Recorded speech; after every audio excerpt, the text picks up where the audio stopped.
నమస్తే, నేను మీ మధు. వైసీపీ ప్రధాన కార్యదర్శి పొన్నవోలు సుధాకర్ రెడ్డి నిన్న సోమాజిగూడలోని ప్రెస్ క్లబ్లో కీలక వ్యాఖ్యలైతే చేశారు. అయితే ఇప్పుడు ఆ మాటలు దుమారం రేపుతున్నాయి. అవేంటో కాదు, నారా చంద్రబాబు నాయుడు గురించి. ఆయన మీదున్న కేసులు కేవలం ఒక్క నెలలోనే కొట్టేశారని, అది వారి ప్రభుత్వ అండదండలతో ఇవన్నీ జరిగాయని చెప్పేసి ఆయన వ్యాఖ్యానించారు. మరి పొన్నవోలు గారు చేసినటువంటి ఈ వ్యాఖ్యలు నిజమేనా? ఇందులో నిజానిజాలు ఎంతున్నాయి అనే విషయాల గురించి అయితే తెలుసుకుందాం. మరి ఇప్పుడు నెక్స్ట్ రెడ్ బుక్ లో టార్గెట్ పొన్నవోలేనా అనే విషయం గురించి కూడా తెలుసుకుందాం. ప్రస్తుతం మనతో పాటు ఉన్నారు senior journalist doctor Durga Vadlamani గారు. వారిని అడిగి మరిన్ని విషయాలను తెలుసుకుందాం. నమస్కారం మేడం. మేడం, నిన్న ప్రెస్ క్లబ్ లో సుధాకర్ రెడ్డి గారు చేసినటువంటి ఈ వ్యాఖ్యలైతే అందరినీ నిజంగా ఆశ్చర్యానికి గురి చేస్తున్నాయి. అది నిజమా అబద్ధమా అని నమ్మలేని డైలమాలో ఉన్నారు ప్రజలు. మరి ఎలా తీసుకోవాలి మేడం ఆ వ్యాఖ్యలు? నిజంగానే నారా చంద్రబాబు నాయుడు గారి మీద ఉన్నటువంటి ఈ కేసులు వారే కొట్టేయించుకున్నారా? ఏమిటి అంటే అలా కొట్టేయగలిగితే కొట్టేస్తారా? మరి ఇప్పుడు జగన్మోహన్ రెడ్డి కూడా కొట్టేయించుకుని ఉండేవాడుగా, అనుకుంటే ముఖ్యమంత్రిగా ఉన్నాడుగా, 5 ఏళ్ళు ఉన్నాడా? ఉన్నారు. ఉన్నప్పుడు మరి 12 ఏళ్లుగా బెయిల్ మీద తిరుగుతున్న వ్యక్తి ఆ కేసులన్నీ కొట్టించుకోకపోయాడా? అప్పుడు నీ కేంద్రం కూడా నీ మాట వినే స్టేజ్లో ఉంది కదా. అంటే పొన్నవోలు సుధాకర్ రెడ్డి మాట్లాడితే నిజం అయిపోతుందా? పొన్నవోలు సుధాకర్ రెడ్డి వాళ్ళ ఆస్థాన ఏమంటారు అడ్వకేట్. ఆయన ఏం చేస్తాడు?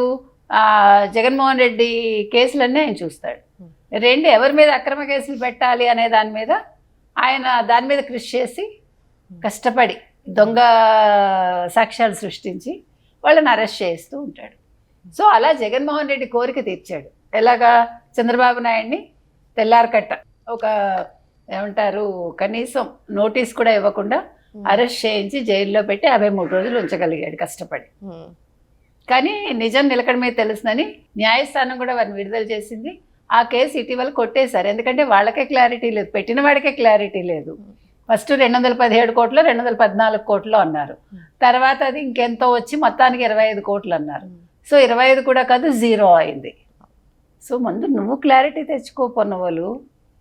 ఎందుకు చెప్తున్నా అంటే పొన్నవోలుకి పాపం అప్పుడప్పుడు ఈ మధ్యన తేడాగా ఉంటుంది.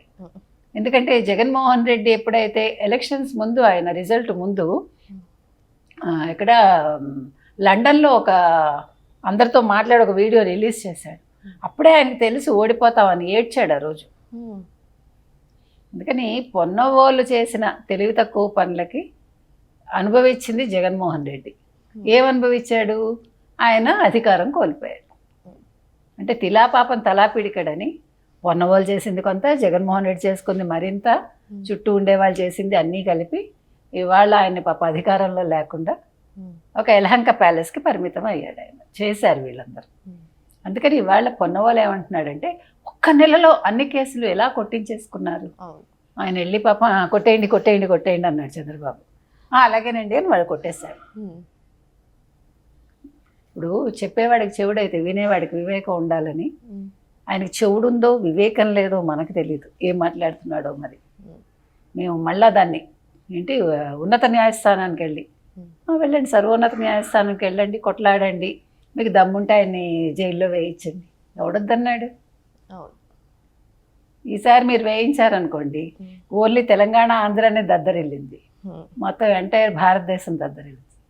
నిజానికి స్కిల్ డెవలప్మెంట్ కేసులో లాస్ట్ టైం నారా చంద్రబాబు నాయుడు గారిని సాక్ష్యాలతో సహా పట్టుకున్నాము, ఆయనని కావాలనే జైల్లో పెట్టించాము, సో ఆ సాక్ష్యాలు మాయమైపోయాయని చెప్తున్నారు కదా. మరి బాబు గారిని జైల్లో పెట్టినటువంటి అప్పటి ప్రభుత్వం ఇప్పుడు బాబు గారు తలుచుకుంటే మరి వీళ్ళని జైల్లో పెట్టించలేరా మేడం? ఏమండి, చంద్రబాబు నాయుడు గారు అలా పెట్టే మనిషి అయితే అసలు చంద్రబాబు నాయుడు గారు మీకు అంతదాకా వెళ్తారు? మీరు నారాసుర రక్త చరిత్ర అని ఒక చంద్రబాబు నాయుడు ఫోటో పెట్టి ఒక గొడ్డలి రక్తం చుక్కలు పెట్టి ఒక పెద్ద యాడ్ ఇచ్చుకున్నప్పుడే కేసు వేయలేదు ఆయన. ఆ రోజు కేసు వేసి ఉంటే అసలు జగన్మోహన్ రెడ్డి ముఖ్యమంత్రి అయ్యి ఉండేవాడు కాదు.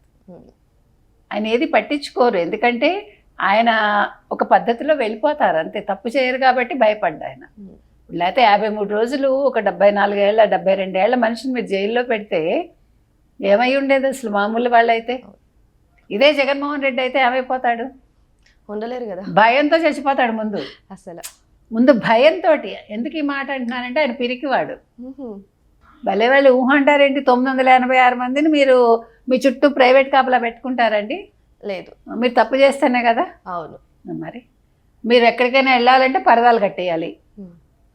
ఏంటి మీరేమన్నా ముసుగేసుకుని ఉన్నారా? మిమ్మల్ని ఎవరు చూడకపోవటానికి. ఆడపిల్లలే మాకు ముసుగులు వద్దంటున్నారు,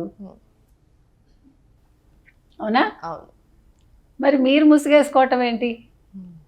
అంటే భయం, తప్పు చేసిన వాడికే భయం ఉంటుంది. అందుకని నేను అనేది ఏంటంటే, పొన్నవోలు గారు ముందు ఓకే కేసులు వేయండి, తేల్చండి, ఏం తేలుస్తారో. మళ్ళీ మీరు కేసులో ఇరుక్కోకండి అనవసరంగా. మళ్ళీ మీరు జైలుకి వెళ్తే జగన్మోహన్ రెడ్డి కష్టం. ఇప్పటికే మీ కింద 100 మందిని పోషిస్తున్నాడు ఆయన. కానీ పొన్నవోలు వ్యాఖ్యలను మనం పట్టించుకోక్కర్లేదు. ఇప్పుడు చూసారా మీరు, ఒక్కొక్కళ్ళు కలుగులోంచి వచ్చినట్టు వస్తూ ఉంటారు. ఎందుకంటే ఏదో ఒకటి క్రియేట్ చేయాలి. బికాజ్ వాళ్ళ దగ్గర ఇప్పుడు ఏమీ లేదు. ఈ ప్రభుత్వాన్ని తిట్టడానికి, ఈ ప్రభుత్వం మీద నిందలు వేయడానికి ఒక్క అవకాశం దొరకట్లా. అందుకని ఆయన పీపీపీ మోడల్ మెడికల్ కాలేజెస్ అంటాడు, ఈయనేమో కేసులన్నీ కొట్టేశారంటారు. కేసులు ఊరికే కొట్టేయడానికి వాళ్ళు ఏమైనా చుట్టాలా, లేకపోతే మీకులాగా సిబిఐ మీ వెనకాల ఉన్నట్టు చంద్రబాబు నాయుడు వెనకాల ఉంటుందా? అవేం కాదు. కాబట్టి కేసులు సహజంగానే కొట్టేశారు, తప్పు చేయలేదు కాబట్టి.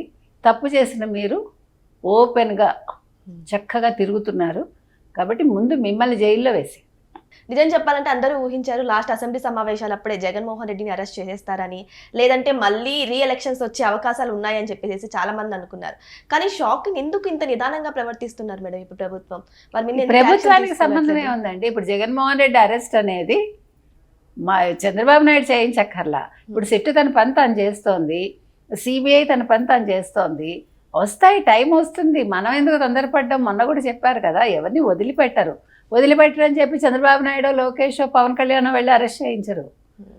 కోర్టులు తేల్చాలి, ఆయన అరెస్ట్ అవ్వాలి. అందుకని టైం పడుతుంది. పట్టనివ్వండి, ఇప్పుడు ఏం అర్జెంటు? ఆయన ఇప్పుడు జైల్లో ఉన్నట్టే కదా.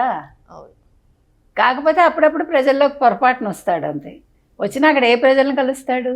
మీరు డబ్బులు ఇచ్చి పిలిపించుకున్న వాళ్ళు తప్ప ధైర్యంగా 10 మందిలోకి ఒంటరిగా వెళ్ళగలిగేవాడా జగను? అంత దమ్ము ధైర్యం ఉందా? లేదు కదా. అందుకని ఆయన ఒక రకంగా తన్ని తాను జైల్లో పెట్టుకున్నట్టే. అప్పుడు కొత్తగా ఇంకొక జైలు ఏంటంటే, అక్కడ ఎవరిని కలవకుండా ఉండే జైలు వెళ్తాడు.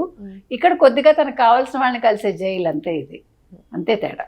ఏదేమైనా సరే ఇప్పుడు పొన్నవోలు వ్యాఖ్యలకు ప్రజలే సమాధానం చెప్పాలి. సో ఏదేమైనా కానీ ఈ కేసులన్నీ ఎందుకు కొట్టివేయాల్సి వచ్చింది? నిజంగానే నారా చంద్రబాబు నాయుడు గారు ఏం చేయలేదు కాబట్టి ఈ కేసులు కొట్టేశారని అయితే చెబుతున్నారు. మరి వెయిట్ చేసి చూద్దాం ఇక రానున్న రోజులు ఏం జరగబోతుందా అని. Thank you so much. Thank you అండి.